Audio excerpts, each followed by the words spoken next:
The time has come. The morning after Barbara thought of the idea for the strike, she arrived at school eager to put her plan into action. She approached about a half dozen class leaders. Among those were the twins, John and Carrie Stokes, and John Watson. Carrie was president of the 1951 graduating class. John Stokes was vice president, active on the debate team and in New Farmers of America. John Watson was a member of the football team, editor-in-chief of the school newspaper, and a member of the Moton High Progressive Business Club. She told this select group her idea and arranged a meeting time and place. They held their initial meeting in October 1950 on the cinder block bleachers facing the athletic field. Barbara pointed out to the group that their parents and teachers had made almost no progress in replacing their temporary classrooms. She said it was time for the students to take the lead. The others agreed. They too were tired of attending school in tar paper shacks. The group decided that the best time to strike would be late in the spring to create an urgent situation. With students on strike, there could be no finals or graduation. Until then, the group would attend board meetings and closely monitor any developments. In a few months, they would meet again to assess if there had been any progress to a new high school. At the February 1951 school board meeting, the members of the school board told the Moton High PTA and the Farmville Board of Supervisors that the Farmville Board of Supervisors had given permission to purchase a site for a new high school for black students. The members of the school board, all of them white, also told the Moton High students, parents, and teachers not to bother coming to future meetings. They would be informed of any new developments. As of April, nothing had changed. There was no new sign of a building in the works. The students were ready to go on strike. The group handpicked other leaders to join them, bringing in students who lived in different areas and who were in different age groups, so the strike would have a wide base of support. Edwilda Allen, the 8th grade representative, remembers sitting outside with Barbara near the athletic field. Barbara told me the plan, Edwilda said, and she explained what everyone was going to do. Edwilda was taken by Barbara's idea, but found it hard to believe the plan would work and that everyone would follow her. We were taught to be obedient and respectful, and there she was asking us to be disobedient. It was shocking. Complete secrecy was vital. Parents or teachers suspected of participating in or even tacitly allowing the strike could lose their jobs or worse. Barbara kept a secret from her own parents. Her father, she felt, was too busy plowing and planting and harvesting to bother with her plan, which he would probably consider foolish. He would never give her permission to go on strike, but he wouldn't be able to stop her, so why bother telling him? God, she felt, had given her an idea. Her task was to follow through. She kept a secret from her sister as well. Joan, meek and easily frightened, would be so scared by the idea she might be tempted to tell their parents. To get Principal Boyd Jones away from the school, the students decided someone should leave campus, call him, and tell him some of his students were making trouble downtown. They knew that the principal would believe this because it had happened before. After one such incident, he'd obtained a promise from the white business owners that if any of his students made trouble in town during school hours, the business owners would call him instead of the police so he could take care of it. Barbara told John Watson he should be the one to make the call. His family, after all, was one of the few black families with a telephone. Moreover, nobody would be able to eavesdrop because his family had a private phone instead of a shared or party phone.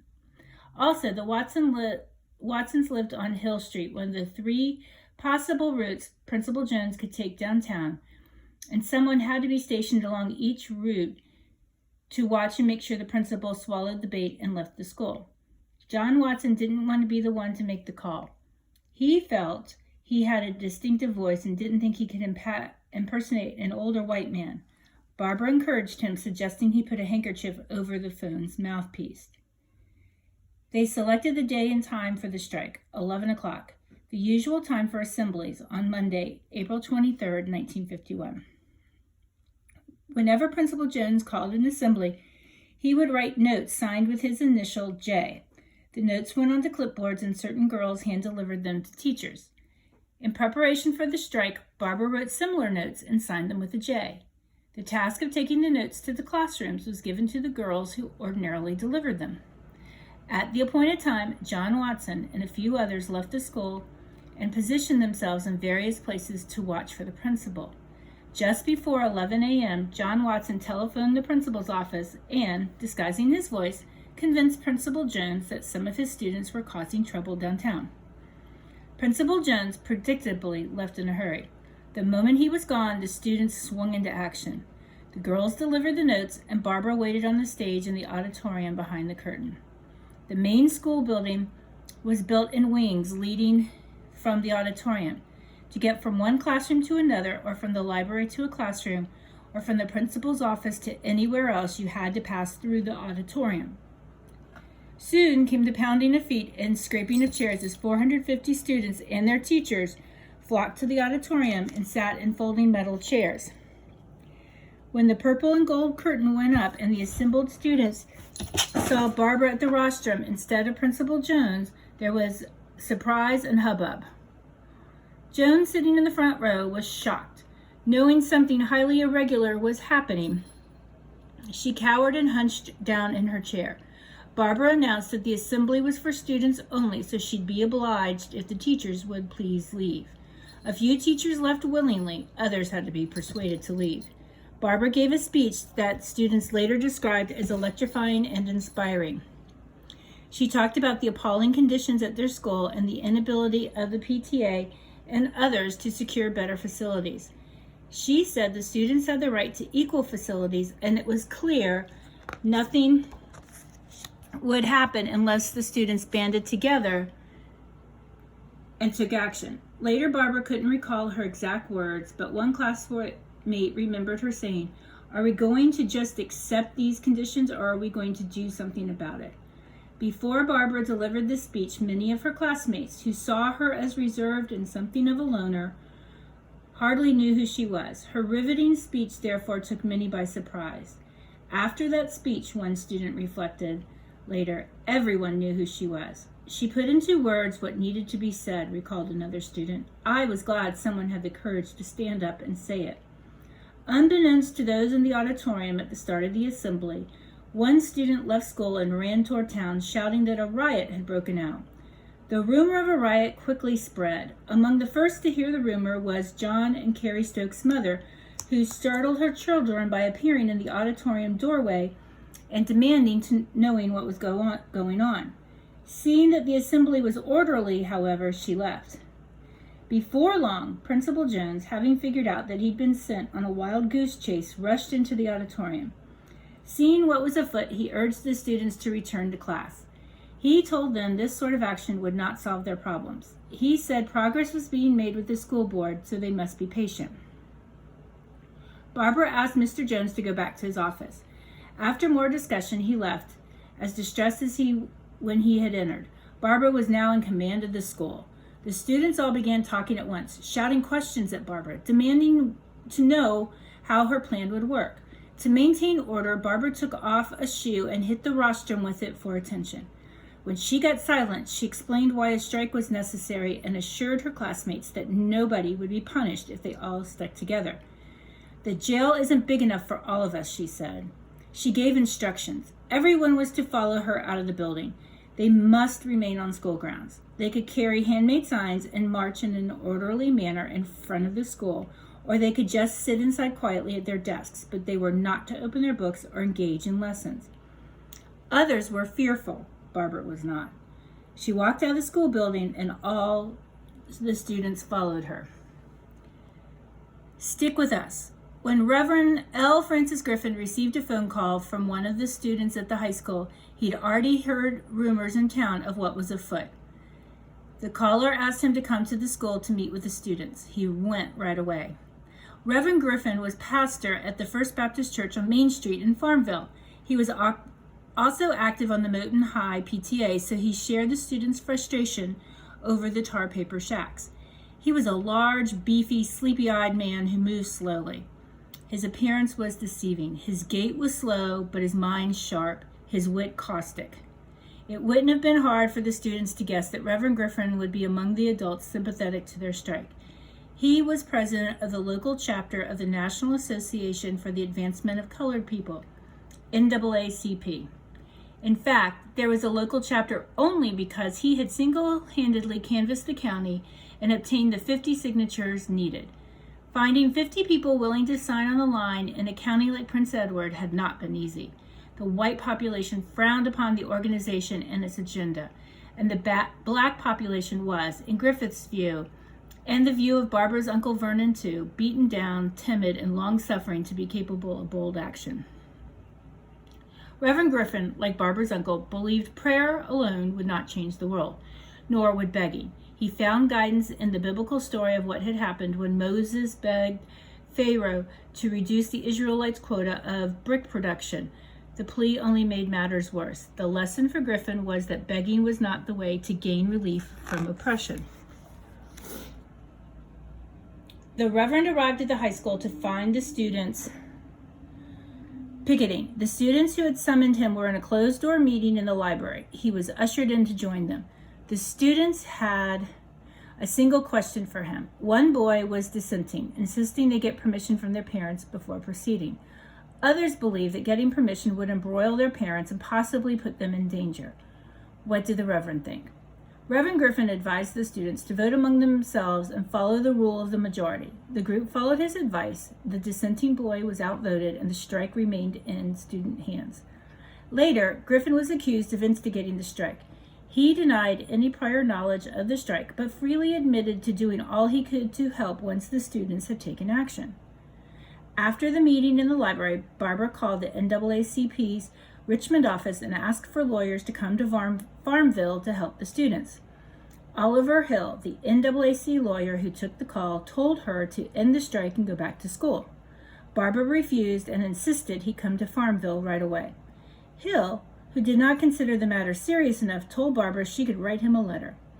That afternoon, Barbara and Carrie Stokes composed the letter which Carrie typed. Gentlemen, we hate to impose as we are doing, but under the circumstances that we are facing, we have to ask for your help. Due to the fact that the facilities and building in the name of Robert R. Moton High School are inadequate, we understand that your help is available to us. This morning, April 23rd, 1951, the students refused to attend classes under the circumstances. You know that this is a very serious matter because we are out of school. There are seniors to be graduated, and it can't be done by staying at home. Please, we beg you, come down at the first of this week, if possible, Wednesday, April 25th, between 9 a.m. and 3 p.m. We will provide a place for you to stay. We will go into detail when you arrive. The two girls signed and mailed the letter that afternoon. Barbara and the others also wanted to meet with T.J. McElwain, the white superintendent of Prince Edward County Schools. They wished to present their demands and negotiate with him, but Mr. McElwain refused to see them. He viewed the strike as a breach of discipline and held Principal Jones responsible for not squelching the protest immediately.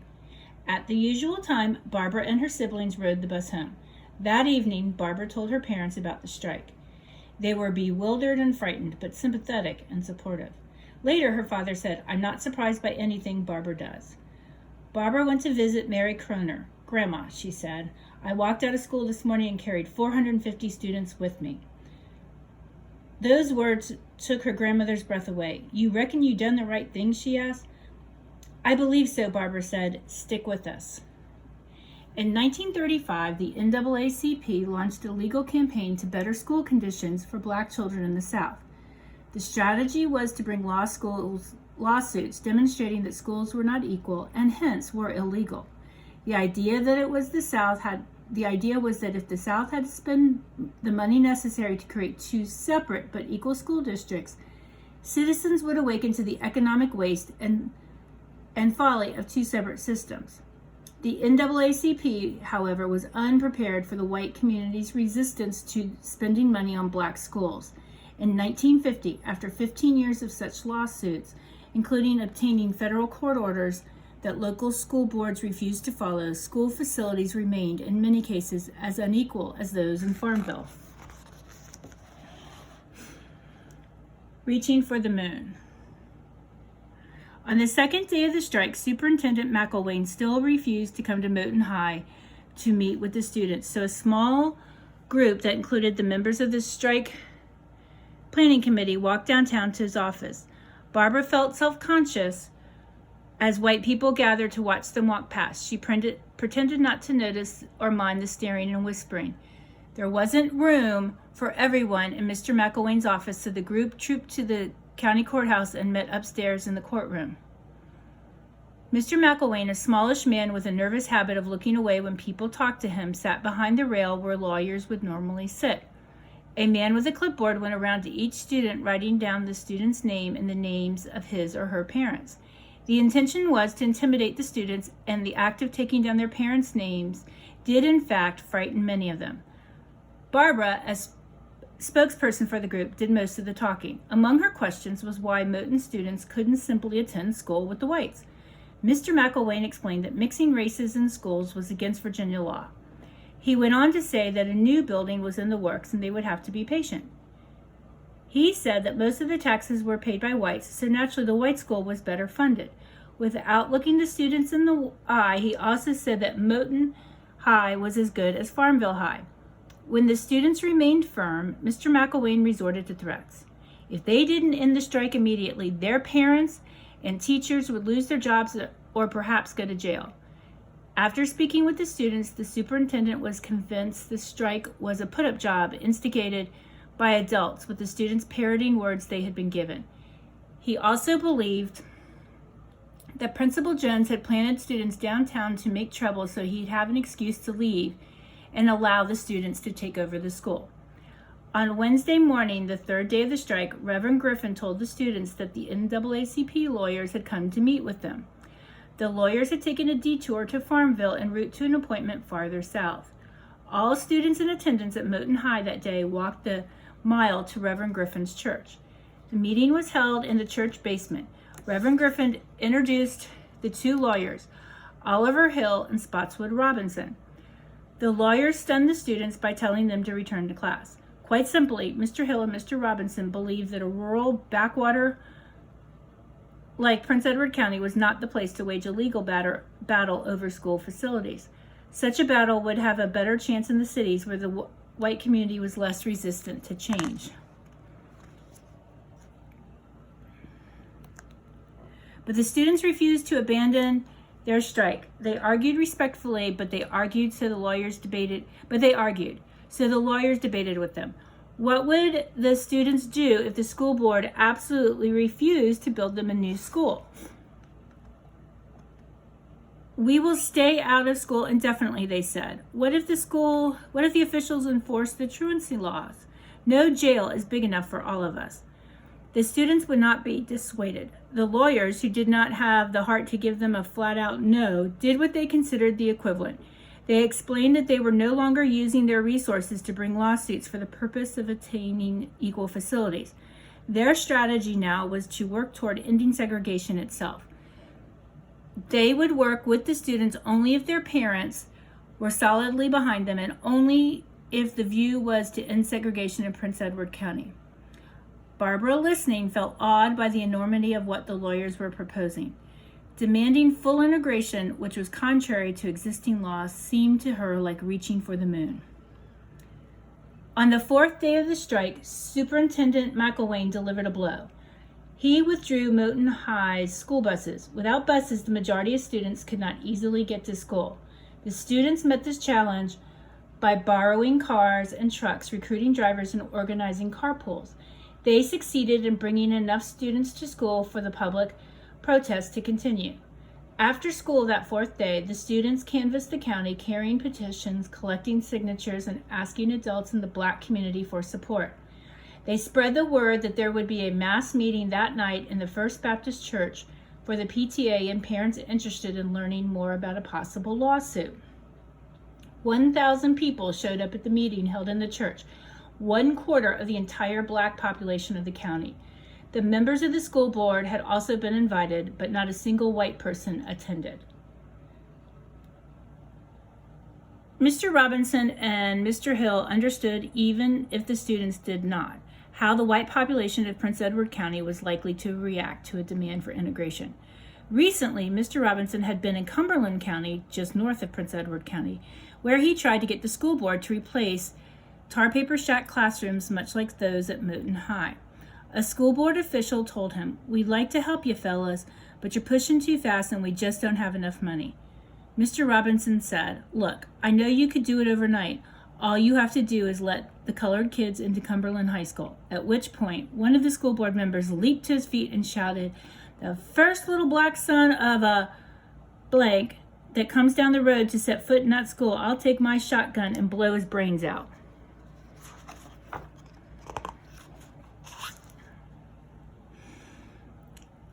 Lester Banks, executive secretary of the Virginia State Conference of the NAACP, conducted the meeting in the absence of Spotswood Robinson and Oliver Hill, who had to be elsewhere. He praised the courage of the students in striking for a new school building and said, "The problem is that a new colored high school will not bring you equality, even if it is built brick for brick, cement for cement like the white school. When colored people are separated, we're stamped with a brand of inferiority. As long as we accept separate schools, we accept a caste system that says we're unfit to sit beside whites. This segregation must not be allowed to continue." When he finished speaking, there was a thunder of applause. Contrary to all the expectations, Moton High parents voted unanimously to demand integration. The population that, in the words of Vernon Johns, was too docile and long-suffering to acted decisively that evening. "We met whatever obstacle we were given, no matter how difficult," John Watson said later. The students' explanation for such unexpected success was that God was working with them. Pupil lashes out at principal. The next day, an editorial in the Farmville Herald denounced the strike as ill-advised and student-inspired mass hooky. A mocking letter to the editor suggested that the students were looking for a chance to play outside instead of studying. The Richmond Times ran an insignificant article buried on the 7th page of the paper. Though these newspapers failed to take the strike seriously, a second meeting was held the following week on Thursday, May 3rd, 1951, again at the First Baptist Church in Farmville. This time, Mr. Hill and Mr. Robinson were present. This time, even more than 1,000 people attended, leaving standing room only for many. The meeting opened with the singing of "My Country 'Tis of Thee." Mr. Robinson, in a stirring speech, said the students could return to class once the papers demanding desegregation were filed. They all came out together, and we want them all to go back together. People shouted, "Amen." Cheers rang out, and the church was shaken by the stomping of feet. Joseph Purval, a former principal of Moton High, a man strongly opposed to a suit for desegregation, stood up and shouted, "I was under the impression the pupils were striking for a new building. You are pulling a heavy load, Mr. Robinson, coming down here to a country town like Farmville and trying to take it over on a non-segregated basis." Arguing between Mr. Purval and the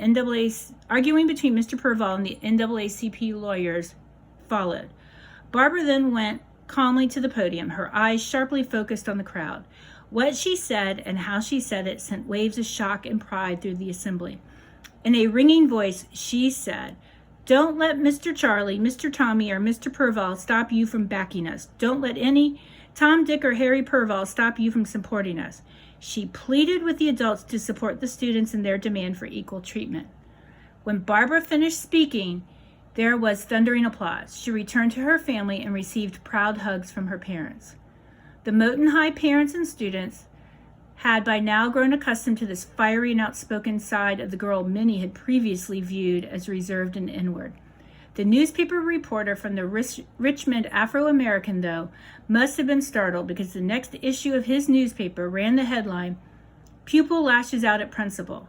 The article said that when the little girl with sun-kissed colored skin directed her comments to her former principal, there were tears in some eyes as these grown-ups looked up at this courageous pupil, unafraid to speak her mind.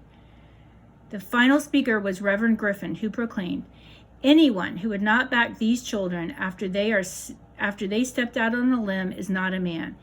Anybody here who would not fight against racial prejudice is not a man." The meeting ended with the crowd lifting their voices and singing, "God Bless America." On Saturday, 2 days later, a cross was burned in front of the high school. News of the burning cross spread through town. Several Milton High School students gathered around the cross, which was about 8 feet tall and wrapped in a sheet burned to fragments. John Stokes and a group of other students drove out to Barbara's home to tell her about it. She tried to calm them, suggesting that some teenagers had probably pulled a prank. For those unable to dismiss the burning cross as insignificant, however, it must have come as a somber warning. Cross burning or cross lighting is a practice associated with the Ku Klux Klan, an organization dedicated to the idea of white supremacy. In the mid-20th century, Klan members often wore white robes and masks to hide their identities. In an attempt to frighten blacks and keep them from demanding their rights, these masked men committed acts of violence against blacks for alleged infractions. The violence included murder, shooting into houses, and burning homes.